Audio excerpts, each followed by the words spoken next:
host of the Adventurous Joe Show, the Adventurous Joe himself, Joseph Michaels. Welcome everyone to this week's Adventurous Joe Show. I am your host as always, the Adventurous Joe. And this week our show is taking us to not only a galaxy far, far away thanks to Marvel, but we're also going to be driving some fast cars, jumping into hot tub time machines, and going a little undercover work with NCIS. Yeah, and we've also got an awesome anime review and our Cosplayer of the Week segment. So, I'll tell you right now, everything is up in the air with this week's show. Unbelievable. And before we get things started, I want to say a big shout out, basically, of our sorry and condolences to the Lewis family who lost Jeffrey Lewis, age 79, who is also a great actor and stuff. His daughter, Juliette Lewis, tweeted about how, you know, his passing has affected her and her family and so on and so forth. And we just want to say here at the Adventurous Joe Show, people like him are not forgotten, okay?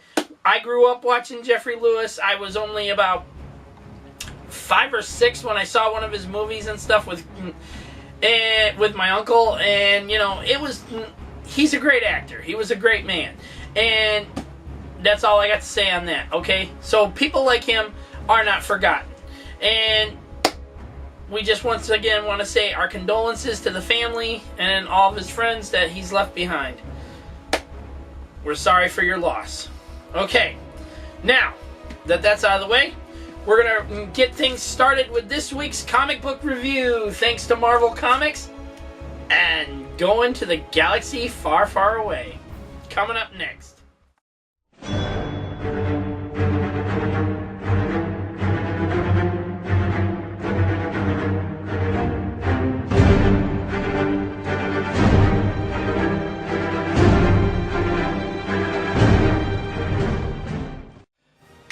Welcome back, people, and this week's comic book review is on Marvel Comics' Star Wars. Now, as you all know, back in 2013, Lucasfilm sold the rights.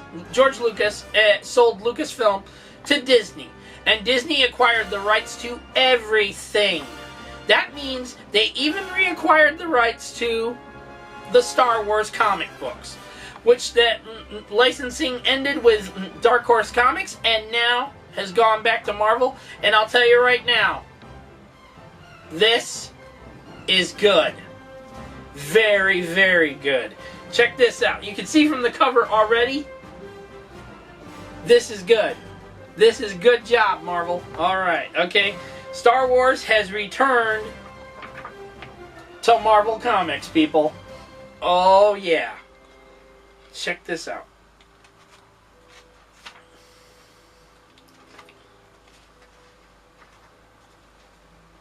Look at that fantastic artwork. Now, the story for their Star Wars ongoing, and check it out. Even Vader. Even Vader!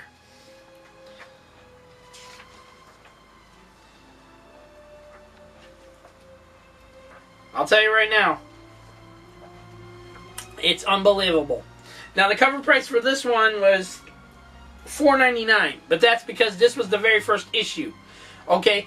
And I'm going to tell you right now, the series is off to a very great start.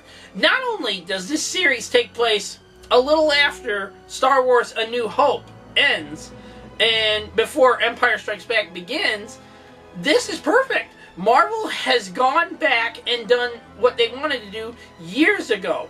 Now, when they did Star Wars, okay, they originally had the premises of basically saying, okay, we're just going to do this and this and this. It was basically following like a UK magazine comic strip, okay?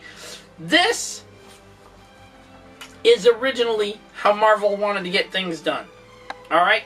And I'm going to tell you right now, this is getting my biggest badass seal of approval I can stamp on it, along with a kick-ass high recommendation and a 10 out of 10. Marvel is off to a fantastic start with returning Star Wars back to its franchises, to its roots, and I gotta say, it's perfect. Not only is the artwork great, it's got the dark and grittiness to it and stuff, but at the same time, like Dark Horse had to it, but this one is also Marvel Comics' version, okay? They're continuing on a story where they originally wanted to do it, not like that stuff they did back in the 70s, 80s kind of stuff, okay? Marvel Comics, Star Wars, new Star Wars, is off to a hell of a start and a great read nonetheless. Seriously great read. I mean, there are things in here that will mind blow you big time. I mean, seriously. Including the fact that Luke takes on Vader for the first time. Okay? And he damn near gets killed. Okay?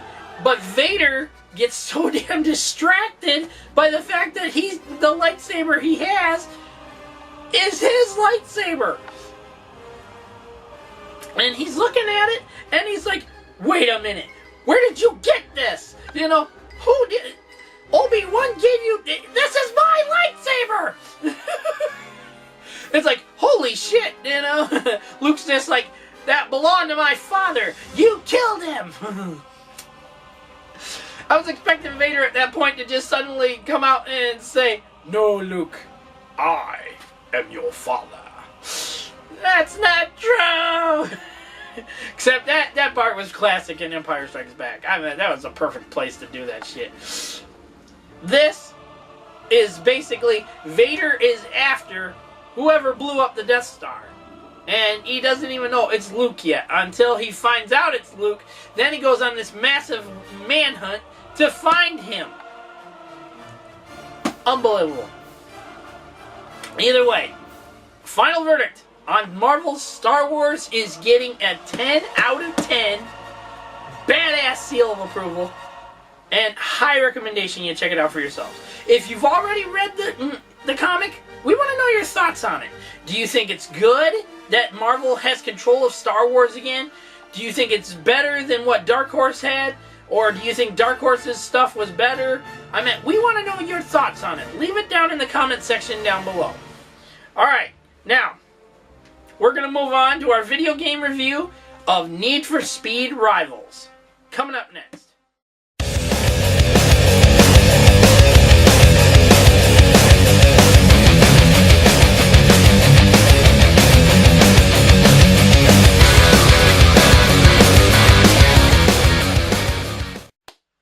Welcome everyone to this week's video game review. It's time now to review Need for Speed Rivals. Now, I'll tell you right now, Need for Speed Rivals is totally off the walls. I mean, seriously, off the walls. Not only with the customization features, the racing abilities, the storyline feature where you're basically racing against a rival. I mean, it's starting to sound just like the Need for Speed movie. Seriously. I mean, which was unreal, you know. But this one takes the cake. And before we get into the gameplay footage, I'm going to tell you right now, Need for Speed Rivals had an amazing turnabout compared to other Need for Speed games. I mean, even with the Connect feature, which apparently allows you to drive the car itself, or, you know, from like a third-person perspective thing, or like switching parts out and stuff like that. It says it's better with Connect, but I didn't really use the Connect. I'd rather have used the controller, because there was a lot of shit that I just could not do with the Connect, okay? And I'm going to tell you right now, this game, it was good. It was pretty good compared to other Need for Speed games I've played. Except for the exception of Hot Pursuit. Okay, Hot Pursuit is still the good one. Okay. Now, let's turn you over to that gameplay footage and tell you more about the game. Alright everyone, it's time now for us to hit the highways with Need for Speed Rivals. Oh yeah, baby. This game had it all. From the customization features to the racing features to how the Kinect works when you're in the body shop, you know, so you can do certain things, do things with your car and everything like that. Like, you're really working on the damn thing. This game had it all. I mean, it was pretty damn good for a Need for Speed game. I mean, Hot Pursuit was damn good too. But this one was pretty good. I mean, all the stuff you could do with it, and the racing especially, the racing was beautiful. I mean, when you crash, okay, you crash big time, okay? It's not just like, oh, lost the door, keep going, nope, bam, lost the hood, keep going, no. When you crash, you freaking crash like a real car crash, okay? Gran Turismo 5 did the same thing with their racing game and stuff. It was perfectly well executed, okay? But, however, there are some elements in it that could have done a little better. The storyline, for one. Need for Speed Rivals is basically the Need for Speed movie, okay? You're up against a rival who's a real jackass.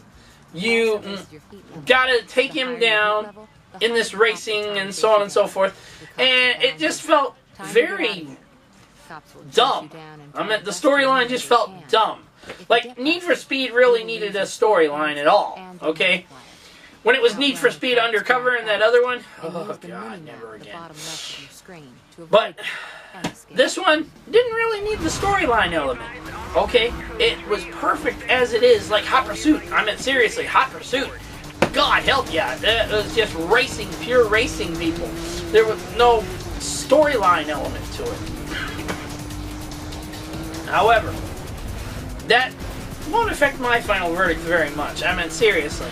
I enjoyed playing this game. I had some trouble at first, getting used to it, but that's normal with any game you play. So, what do you think? Do you think Need for Speed was good? In my opinion, it was good. Okay? And I'll tell you right now, we're going to move on to our final verdict for the game. Final verdict for Need for Speed Rivals, we're going to go with at least an 8 out of 10.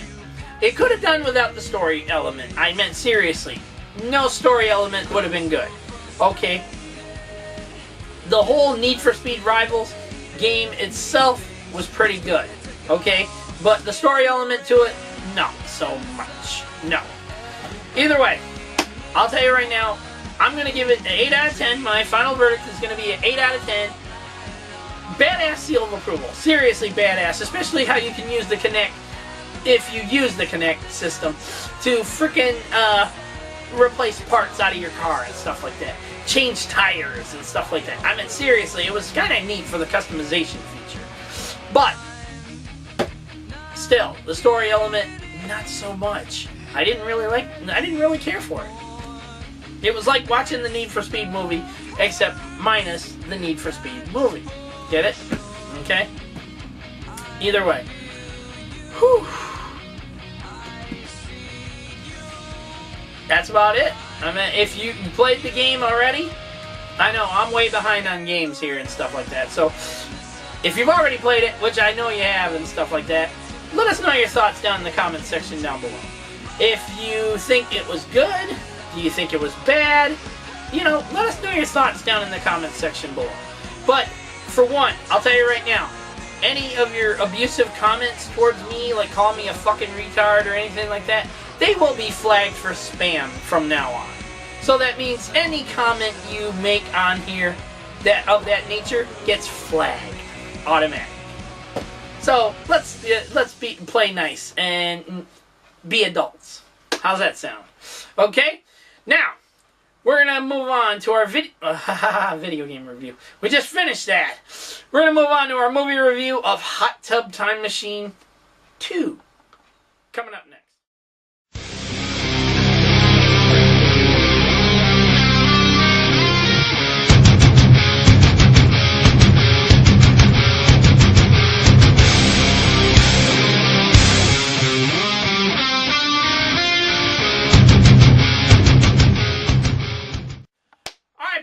It's time now for this week's movie review, and I'm going to tell you right now, Hot Tub Time Machine was better than this one. The sequel, Hot Tub Time Machine 2, basically is about the premises of what the fuck happens when you screw with the time stream. Apparently, something happens that they tried to change. They tried to change in the past. It supposedly made their lives a lot better, but then it turned around and fucking screwed up. Something went wrong, so they had to go back into the Hot Tub Time Machine again, try to fix it. And instead of going to the past, okay, or back a ways into the past or whatever, they ended up in the future. Now, John Cusack was not a part of this one, okay? Unlike the first one where he was a part of it and stuff, he's not part of this one. And on top of all that, Hot Tub Time Machine 2 was not as good as the first one. There was comical moments and stuff like that, some funny stuff, but not like the first one where it really was funny, okay? This one just goes beyond the funniness of, you know, going back in time and shit like that and becoming young teenagers or whatever again and so on and so forth, okay? This one is too much of a time travel movie. It goes back and forth between time, okay? At one point, they end up in the era of the freaking Civil War. And then there was the American Revolution. I'm like, Jesus criminy, what the hell is wrong with this film? And then at one point, when they jump back into the past to figure out what the hell went wrong with their lives and shit in the present day timeline and stuff, bam! They find out the one guy gets shot and killed, and they're like, oh my god, what the hell? Okay, then it turns out the nerdy guy, he becomes a bald-headed guy and stuff, like his dad was and shit. And it's just all over the place. I mean, this movie is so damn screwed up. And I'll tell you right now, it's not worth the price of admission. Seriously, it was not worth the price of admission anymore. It was not that great. It was funny, but not ha ha ha ha ha funny. Like, I would laugh my ass off over it like I did the first one. Hot Tub Time Machine 2 was a stinker. And it sucked with the whole back and forth between the time stream shit. Over and over again, they were jumping into that fucking hot tub more than they were doing anything else. Either way, my final verdict for Hot Tub Time Machine 2 is going to be a 7 out of 10. Okay, it was good, had some funny moments, but not like the first movie was damn good. Okay, it was funny as hell. It had a special message to it, you know, that just because things went wrong in the past doesn't mean you can't correct them in the present. Okay, and so on and so forth. Okay, Hot Tub Time Machine 2 did not have any of that premises other than if it goes wrong, just keep jumping back and forth in time to fix it. Oh, God, no. That's why the universe is screwed up like it is. And that's why Marvel's having that Secret Wars thing going on. Yes, I know that was a bitch slap and a half, but oh well.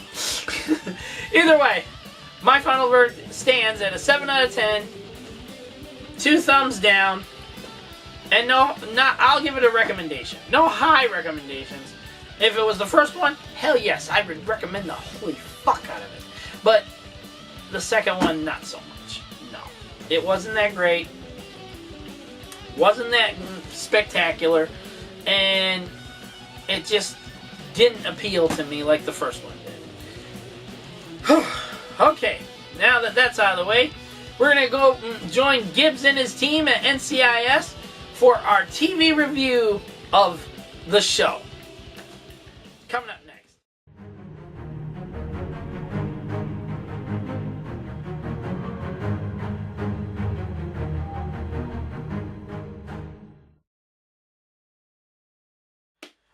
everyone, it's time now for this week's TV review, and it's on NCIS. Now, what started off as just a two-part little mini episode of sorts, or pilot episode, if you will, on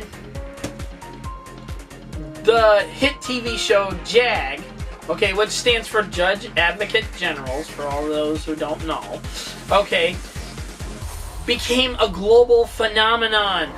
Seriously, NCIS is world-renowned, people. It's now world-renowned. And it's made the real NCIS look like something that's going to be pretty exciting to join and stuff like that. But whatever takes place on the TV show is completely different with the real NCIS. But I'll tell you right now, the show itself was like the little engine that could.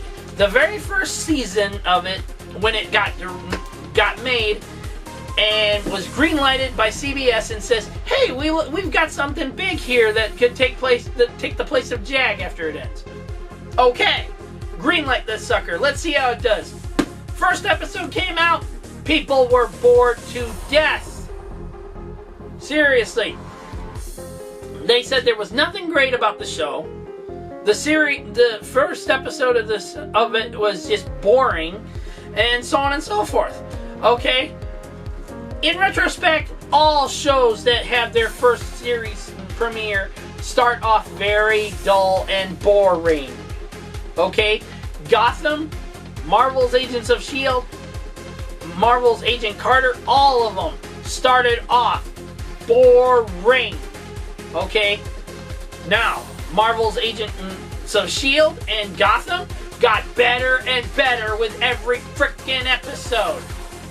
And still, Marvel's Agents of S.H.I.E.L.D. is still getting better and better.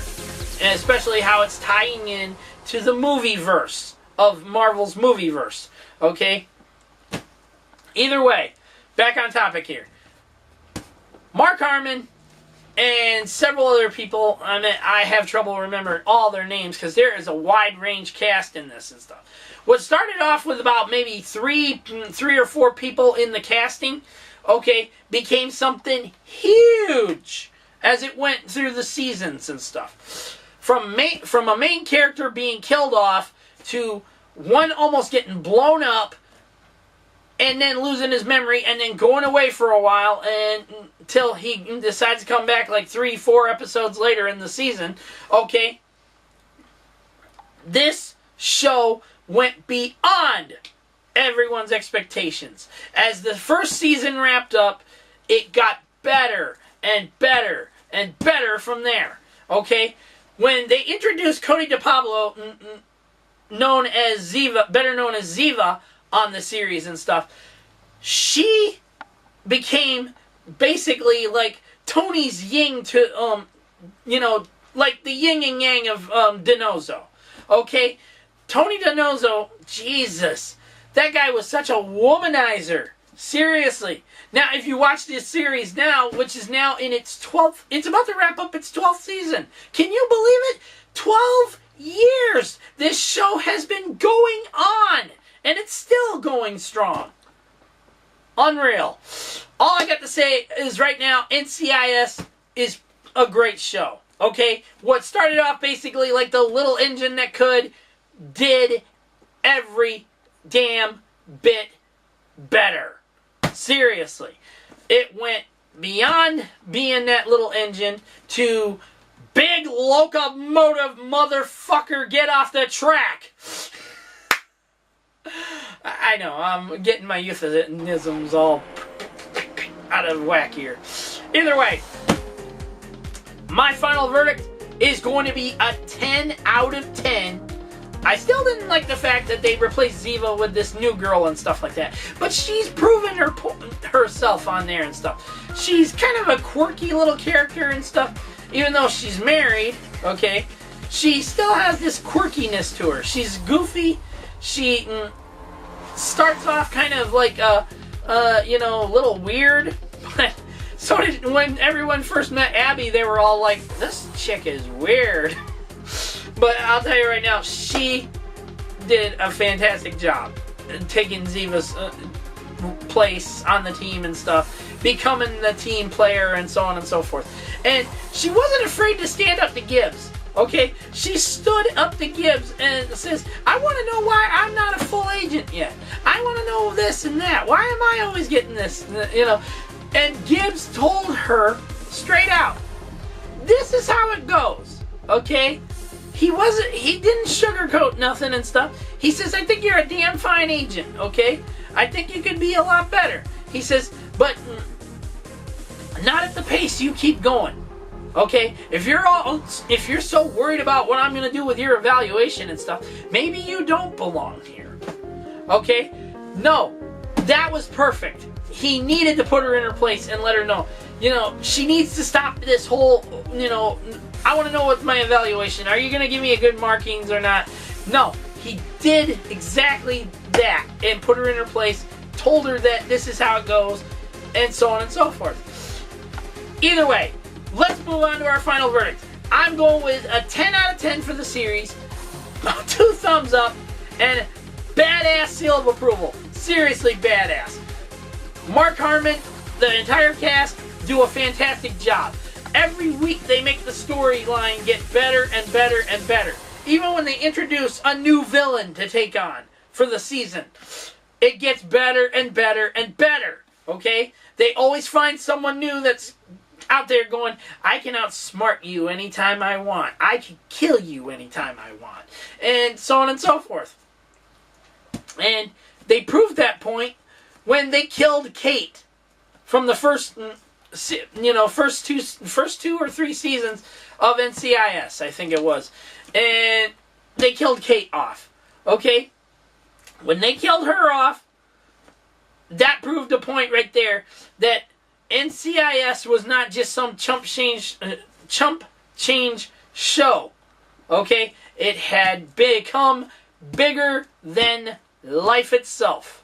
And I like that. I like that a lot. So, once again, my final verdict for NCIS is a 10 out of 10. Badass seal of approval. 2 thumbs up. High recommendations. You check it out for yourselves. If you're a fan of the show, let us know your thoughts down in the comments section below. Do you think there's things they can improve upon, get better with? Let us know your thoughts, and we'll pass them on to the creators of NCIS itself, and let them know what you said. Do you think it's great as it is? Could it get better? Do you think it should get better? Let's hear your thoughts down in the comments below. Alright, now, we're going to move on to our anime review of Kill la Kill. Coming up next.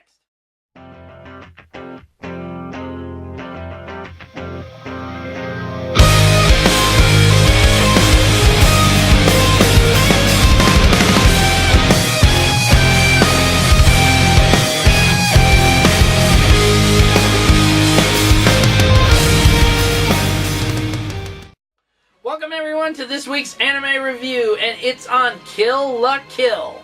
Now, the series is out in English dub right now, running on Toonami. So I basically watched the whole thing with the English subtitles on one of the, like Crunchyroll in them. Okay, Kill la Kill is an incredibly weird series. Seriously. To the point that, you got school rivalry. Seriously, there's this one big academy where they think they're all high and mighty and godlike people and crap, that they can't be stopped and so on and so forth, until they go to war with another school, okay, and so on and so forth. Then enters Ryoko, okay? That girl is very interestingly weird, okay? She comes right away to the school, and she challenges the head of the academy and stuff, which is this princess named Sayuki or Satsuki, that's it. And either way, she challenges her. And here's the weird premises about this too. Both her facial look and Ryoko's facial look, they look like boys more than girls. Okay, if it weren't for the tits and ass thing and stuff when they're taking a shower or something like that, or they're transforming, you would not know the difference. Their facial expressions make them look like guys more than girls. Okay, but that's expected in this kind of an anime that's run basically like a manga comic more than an actual anime. Okay, that is more into there and stuff. This runs like, fully coolly, like it was a manga comic, okay, just brought to life, okay? Art drawing and everything, the art styling, the animation, all kind of dark, gritty, and so on and so forth. It's got its comical moments, okay, but here's the premises to this, okay? Basically, their clothing is a lie, okay? The students of this academy are practically clones. Seriously, they're practically clones. At one point in the series, I think it's like episode 6, you see that all the students are being manufactured. They're not freaking real. They're like clones. Okay? They come off this assembly line and shit, and they're getting them dressed and crap. They come out of tubes at first and then get on the assembly line completely naked. Their machines are dressing them up and shit. And I'm like, so basically they got clones for students. What the hell? Yeah, the series is very off the wall weird. Whew. And somewhat boring. Sorry. But it's got its moments, okay? There's some good action sequences to it, and then there's some stupid stuff to it. And Kill la Kill, I'm going to go with right now a final verdict of at least a 7 out of 10, because it's not that great a series. And some badass seal of approval. I'll give it a badass seal of approval at the point of it's got some of the badass action to it and stuff. But the whole swords that are like half a pair of scissors, yeah, that's not really good. No. I mean, they look ridiculous as hell. Even the princess's other sword, her sword, is like a half a pair of scissors. You're holding a half a pair of scissors. Ugh.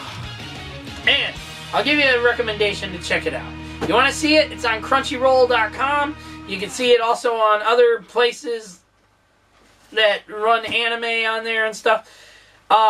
Just type in Kill la Kill and see where you can find it online to watch it and stuff. And check it out for yourselves. If you've already seen it, let us know the thoughts down in the comment section below. Do you agree with what we said? Do you think it could have been a little better, more looking anime than instead of a manga looking style comic thing? Or do you think it was okay by itself? Let us know down in the comment section below. Alright, now we're going to move on to the final part of the show, the Cosplayer of the Week segment. Who is this young man, and what's he do, and what exactly does he do for his cosplays? You'll find out next.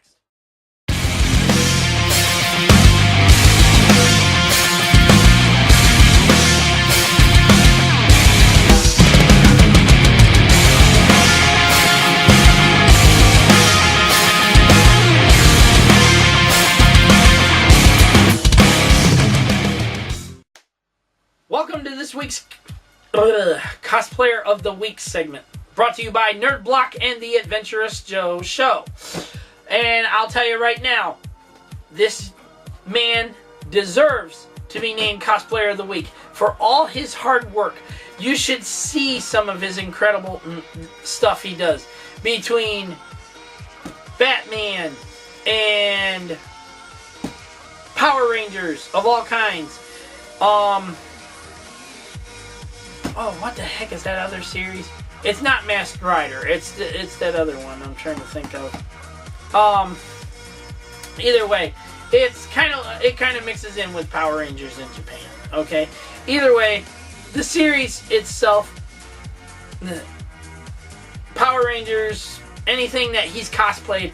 He even cosplays Amazing Spider-Man and a few other characters and stuff. Either way, his cosplays are great. And not only does he cosplay, he does acting as well. Some shows he's done like dressing up like a certain robotic character or monster character or something like that.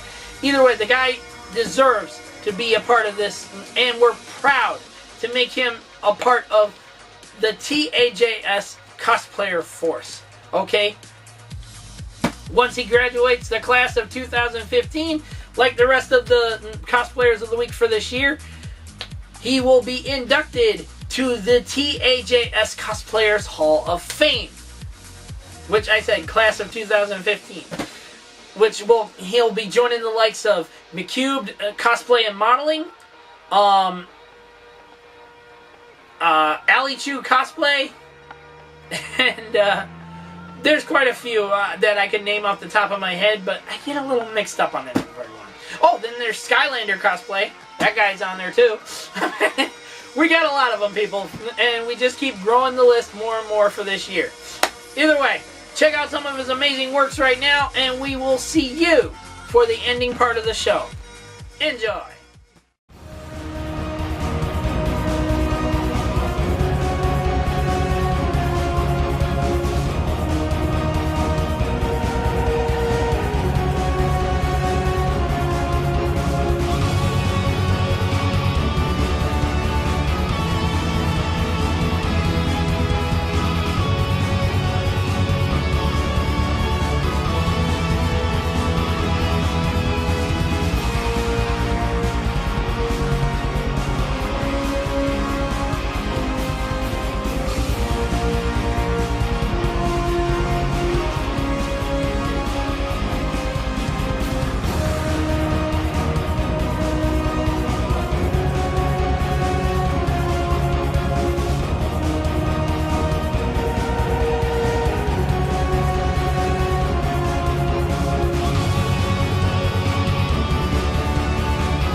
People, your cosplayer of the week for this week. Next inductee to the T.A.J.S. Cosplayers Hall of Fame, class of 2015, Toku Cosplay. Yes, guy does some amazing works. You've seen him for yourself. He does some amazing stuff. Either way, that's it for our show for this week. I have been your host, as always, the Adventurous Joe, Joseph Michaels. Once again, we send our condolences to the Lewis family for the loss of Juliette Lewis's father, Jeffrey Lewis. The man was an incredible actor. I grew up watching a lot of his films, and so on and so forth, and we'll all miss him. Okay? We will deeply miss him. Like I said, people like him will never be forgotten on this show. Okay? When it comes to someone that I grew up with, I knew these people from television and stuff like that. Never got to meet them in real life. Just knew them from television, watching them as they progressed as actors and actresses and so on and so forth. Okay, they will never be forgotten. If they passed away, this show will remember them. Even if no one else wants to remember them. Okay? we will always remember those that we knew. Okay. Anyways, that's it. We're out of here for this week. I want you all to have a safe and happy weekend. Drive carefully out there. Some places are getting snow again. Seriously, what the hell is with the snow? I mean, God. Last night, it said it was supposed to snow here, and instead it just rained all night. Thank God for that one. Either way, that's it. We're out of here. Peace out.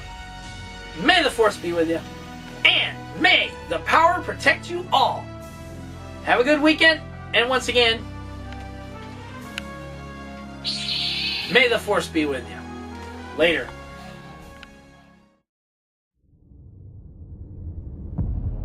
The IMF is uniquely trained and highly motivated. Specialist without equal, immune to any countermeasures.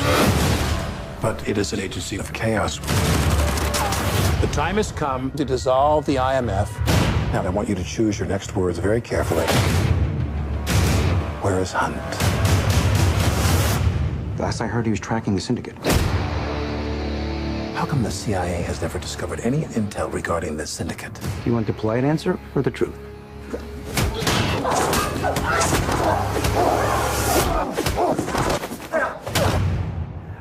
We've never met before, right?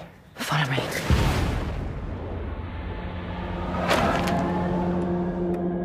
Benji, Ethan, where are you? the Syndicate is real. A rogue nation trained to do what we do. An anti-IMF.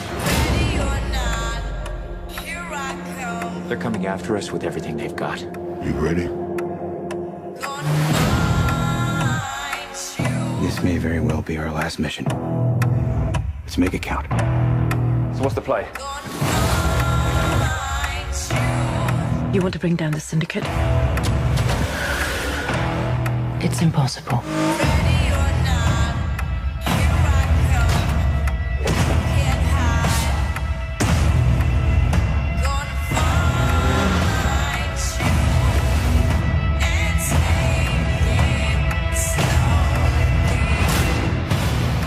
How do you know we can trust her? Desperate times. Desperate measures. You have your seatbelt on? You asking me that now? Oh, hey boys, what did I miss?